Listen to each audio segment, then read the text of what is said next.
मध्य प्रदेश सरकार ने आज एक महत्वपूर्ण फैसला लिया है। मध्य प्रदेश की शासकीय नौकरियां अब केवल राज्य के युवाओं को ही दी जाएंगी। सीएम शिवराज ने बताया कि इसके लिए हम आवश्यक कानूनी प्रावधान कर रहे हैं। मध्य प्रदेश के संसाधन मध्य प्रदेश के बच्चों के लिए है। आज मध्य प्रदेश सरकार ने एक महत्वपूर्ण फैसला किया है। मध्य प्रदेश की शासकीय नौकरियां अब केवल मध्य प्रदेश के बच्चों को दी जाएगी। इसके लिए हम आवश्यक कानूनी प्रावधान कर रहे हैं। मध्य प्रदेश के संसाधन मध्य प्रदेश के बच्चों के लिए। मध्य प्रदेश के मुख्यमंत्री शिवराज सिंह चौहान ने कहा है कि प्रदेश में जनता के हित में लिए जाने वाले फैसलों पर अमल और सरकार के टारगेट को जो अफसर पूरा नहीं करेगा उस पर कार्रवाई होगी। सीएम शिवराज ने आज मंत्रियों और अधिकारियों के साथ 15 अगस्त को की गई घोषणाओं के क्रियान्वयन की समीक्षा की। मध्य प्रदेश के पशुपालन मंत्री प्रेम सिंह पटेल ने बड़ा बयान दिया है। मंत्री प्रेम सिंह पटेल ने कहा है कि मध्य प्रदेश में गोधन योजना शुरू हो सकती है। छत्तीसगढ़ की तर्ज पर गोधन योजना शुरू हो सकती है और इसके लिए छत्तीसगढ़ सरकार की योजना का अध्ययन किया जाएगा। मध्य प्रदेश के मंत्री प्रेम सिंह पटेल ने कन्यादान योजना को लेकर भी बयान दिया। मंत्री प्रेम सिंह पटेल ने कहा कि कन्यादान योजना में 51,000 रुपए देने पर रोक लग सकती है। सरकार अब इस योजना के माध्यम से 28,000 रुपए की राशि देगी। बासमती चावल के जीआई टैग को लेकर पूर्व मुख्यमंत्री दिग्विजय सिंह ने मुख्यमंत्री शिवराज सिंह को पीएम हाउस में धरना देने सलाह को लेकर लिखे पत्र के बाद मंत्री कमल पटेल ने दिग्विजय सिंह पर पलटवार किया है। उन्होंने कहा है कि आपके निर्देशन और नेतृत्व में 15 महीने सरकार रही, तब चेन्नई हाईकोर्ट में राज्य का पक्ष क्यों नहीं रखा। गृह मंत्री नरोत्तम मिश्रा ने कहा है कि बासमती जीआई टैग को लेकर कांग्रेस में बड़ी विचित्र स्थिति है। एक पूर्व सीएम कहता है कि मध्य प्रदेश में चावल को बासमती का दर्जा नहीं मिलना चाहिए। एक पूर्व सीएम कहता है कि बासमती के लिए शिवराज हमारे साथ धरने पर बैठे। कांग्रेस के नेता कहते कुछ है, करते कुछ है। प्रदेश की जनता को बेवकूफ समझते हैं। कांग्रेस लगभग समाप्ति की ओर है। मध्य प्रदेश के पूर्व चिकित्सा शिक्षा मंत्री विजयलक्ष्मी साधो का बड़ा बयान आया है। साधो ने कहा है कि मध्य प्रदेश में कोरोना का हाल बेहाल है। सरकार कोरोना का आंकड़े गलत बता रही है। स्वास्थ्य मंत्री की जगह गृह मंत्री हेल्थ बुलेटिन जारी कर रहे हैं। बंगला खाली कराने पर विजयलक्ष्मी ने कहा कि सरकार एसटी एससी के पूर्व मंत्रियों को टारगेट कर रही है। छत्तीसगढ़ के खाद्य मंत्री अमरजीत भगत ने कहा है कि वाड्रफनगर में चावल खराब होने के मामले में जांच जारी है और जांच के बाद कार्रवाई की जाएगी। उन्होंने ये भी कहा कि चने की सप्लाई 2 योजना के तहत होती है। पहली योजना में चने की खरीदी राज्य सरकार करती है, वही दूसरी योजना में केंद्र सरकार की तरफ से सप्लाई की जाती है। उन्होंने कहा कि राज्य की सप्लाई में कोई दिक्कत नहीं है। राज्यसभा सांसद ज्योतिरादित्य सिंधिया के मध्य प्रदेश के इंदौर दौरे से मालवा की राजनीति गर्मा गई है, तो वहीं ग्वालियर चंबल से उनकी दूरी भी कई सवालों को जन्म दे रही है, जिस पर कांग्रेस ने तंज कसा है। सिंधिया कांग्रेस के कुछ लोगों को शामिल कराने का सपना देख रही है, जो पूरा नहीं होगा, इसलिए चंबल का दौरा नहीं बन पा रहा है। जबलपुर हाईकोर्ट में आज 27% बढ़े हुए ओबीसी आरक्षण को लेकर सुनवाई हुई और मामले में राज्य सरकार ने हाईकोर्ट में जवाब पेश किया है। जवाब में बताया गया कि मध्य प्रदेश में ओबीसी वर्ग की आबादी 50% से ज्यादा है, इसलिए आबादी के हिसाब से ओबीसी वर्ग को आरक्षण देना चाहते हैं। इधर हाईकोर्ट ने मामले की अगली सुनवाई 4 हफ्ते बाद तय की है। बता दें कि मामले में जबलपुर हाईकोर्ट ने एक रोक लगाई है। रायपुर में आज मुख्यमंत्री निवास में तीजा पोरा उत्सव मनाया गया। मुख्यमंत्री ने इस दौरान प्रदेशवासियों को तीजा पोरा की बधाई दी। तिहार में मुख्यमंत्री भूपेश बघेल भी पारंपरिक अंदाज में नजर आए। उन्होंने नांदिया बैला की पूजा भी की और उन्होंने पारंपरिक अंदाज में ढोल बजाकर सबको मनोरंजन भी किया। सीएम हाउस में उत्सव का आनंद लेने के लिए रईचुली झूला और चक्री झूला भी लगाया गया।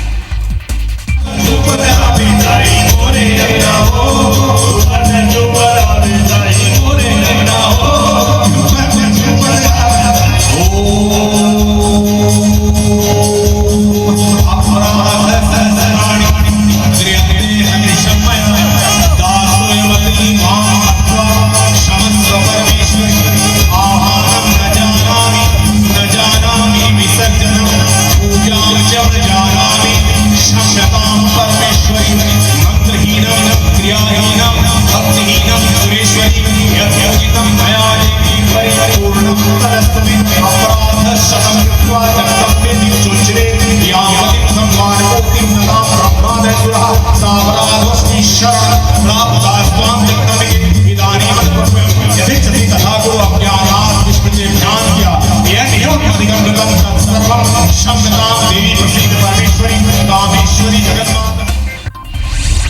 पर हाईकोर्ट की इंदौर बेंच में सुनवाई पूरी हुई और 4 जनहित याचिका और 2 अन्य याचिकाओं पर सुनवाई हुई, जिसके बाद हाईकोर्ट ने फैसला सुरक्षित रख लिया और मामले में अगले हफ्ते फैसला आ सकता है। याचिका में सीबीआई से जांच कराने की मांग की। जशपुर जिले से 10वीं की छात्रा की निर्मम हत्या का मामला सामने आया है। बदमाशों ने छात्रा की हत्या कर शव को खेत में दफना दिया और छात्रा पिछले 24 घंटे से लापता थी। वहीं शक के आधार पर किसान ने पुलिस को ये सूचना दी। उसके बाद मामले का खुलासा हुआ। जांच के बाद पुलिस ने शव को पोस्टमार्टम के लिए भेज दिया है। घटना बागीचा थाना क्षेत्र के कुटमा गांव की। रायगढ़ जिले के वाटरफॉल में गिरने से एक युवक की मौत हो गई। कुछ युवक दोस्तों के साथ पिकनिक मनाने के लिए गया हुआ था। यहां अचानक पैर फिसलने से युवक वाटरफॉल में गिर गया और उसकी मौत हो गई। मामला भूपदेवपुर के परसदा वाटरफॉल का है। पत्थल गांव में एक अपहृत 9 साल की नाबालिग सकुशल मिल गई। बच्ची के नहीं लौटने पर माता पिता ने पुलिस को सूचना दी। पुलिस को सीसीटीवी फुटेज में एक साइकिल सवार के साथ बच्ची को जाते हुए देखा गया, जिसके बाद से पुलिस ने तलाश तेज कर दी। अंत में पुलिस को सफलता मिली। ग्वालियर में घर के बाहर खेल रहे एक 6 साल के मासूम बच्चे को एक युवक ने अपनी हवस का शिकार बना लिया। जनकगंज थाना क्षेत्र में आरोपी युवक ने घर के बाहर खेल रहे मासूम को टॉफी दिलाने के बहाने एक खंडहर में लेकर गया, जहां उसने इस कृत्य को अंजाम दिया। पुलिस ने आरोपी को गिरफ्तार कर लिया है। बलरामपुर जिले के राजपुर में एसडीएम की टीम ने बड़ी कार्रवाई करते हुए एसडीएम ने रेत के अवैध खनन पर लगे 7 ट्रैक्टर्स को जब्त कर लिया। जिले के मांड नदी में धड़ल्ले से रेत का अवैध उत्खनन हो रहा था। शिकायत मिलने के बाद एसडीएम ने मौके पर पहुंचकर कार्रवाई की। भोपाल में नाइट कर्फ्यू की जमकर धज्जियां उड़ाई जा रही हैं। कुलार स्थित ग्रीन फील्ड विला में पार्टी की सूचना मिलने पर पुलिस ने यहां पर दबिश दी, जहां पुलिस ने ग्रीन फील्ड विला से पूल पार्टी करते करीब 30 लोगों को हिरासत में लिया। पत्थलगांव इलाके में हाथियों का आतंक जारी है। आज हाथी ने कुचलकर एक किसान को मौत के घाट उतार दिया। वहीं दूसरे किसान ने भागकर अपनी जान बचाई। घटना की सूचना मिलने पर वन विभाग की टीम मौके पर पहुंची। घटना तपकरा वन क्षेत्र के समदमा गांव की। सूरजपुर के द्वारिकापुर पंचायत में मृत हितग्राही के नाम पर राशन की हेराफेरी करने का मामला सामने आया है। मामले को लेकर ग्रामीणों ने आज इसकी शिकायत कलेक्टर से की है। ग्रामीणों ने शासकीय राशन दुकान के संचालक पर मनमानी और भ्रष्टाचार का आरोप लगाया है। वही मामले में जिला पंचायत सीईओ ने जांच के बाद कार्रवाई करने की बात कही है।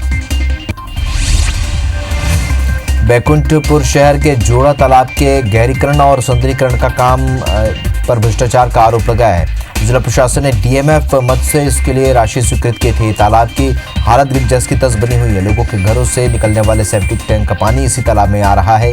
नगर पालिका अध्यक्ष भ्रष्टाचार के आरोपों को बेबुनियाद बता रहे हैं।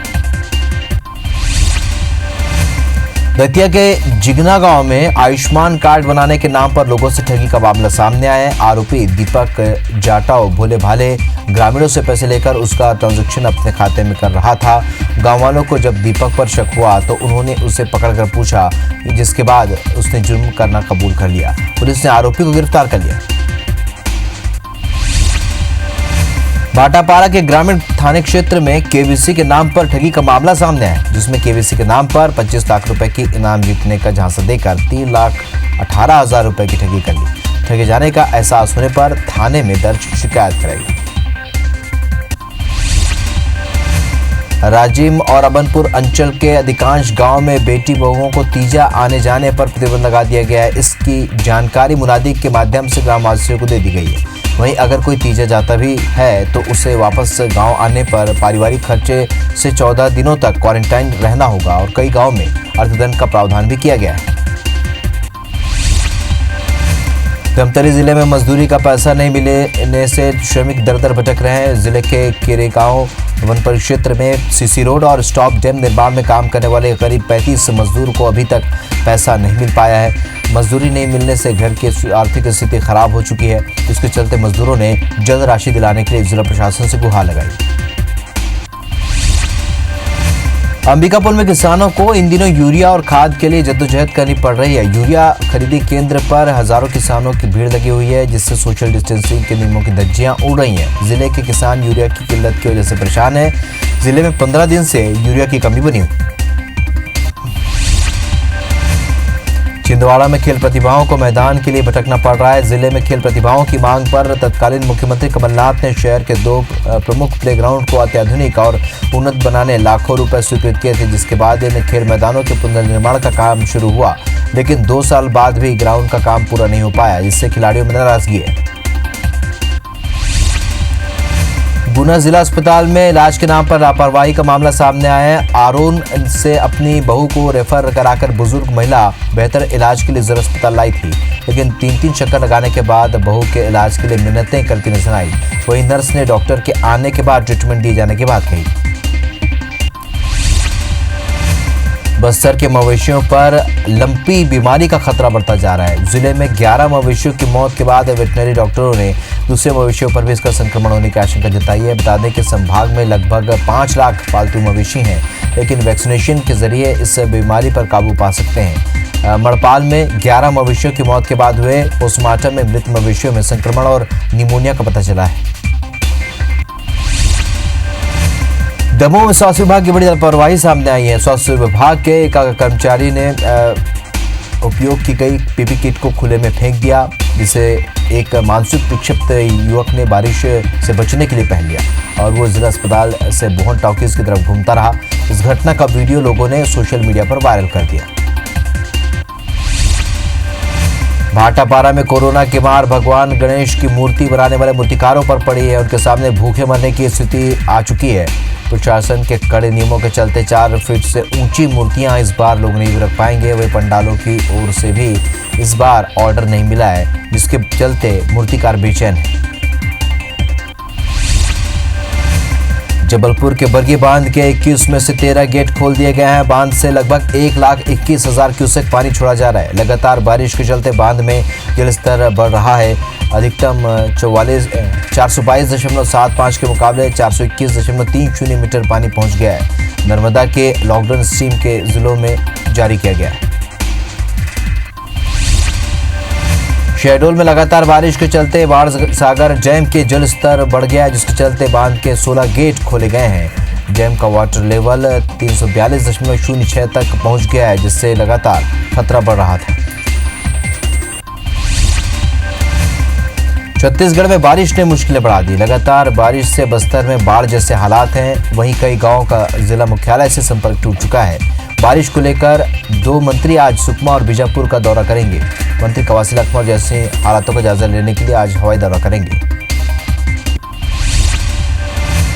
मंडला में लगातार हो रही बारिश से नदी नाले उफान पर है। उफनती नदी में लकड़ी पकड़ने के लिए लोग जान की बाजी लगाते दिखे। थोड़ी सी चूक लोगों की जान ले सकती है। वहीं जिले में नेशनल हाईवे नंबर 30 के हैलो पुल के ऊपर से पानी बह रहा है, जिससे गांवों का संपर्क टूट गया है।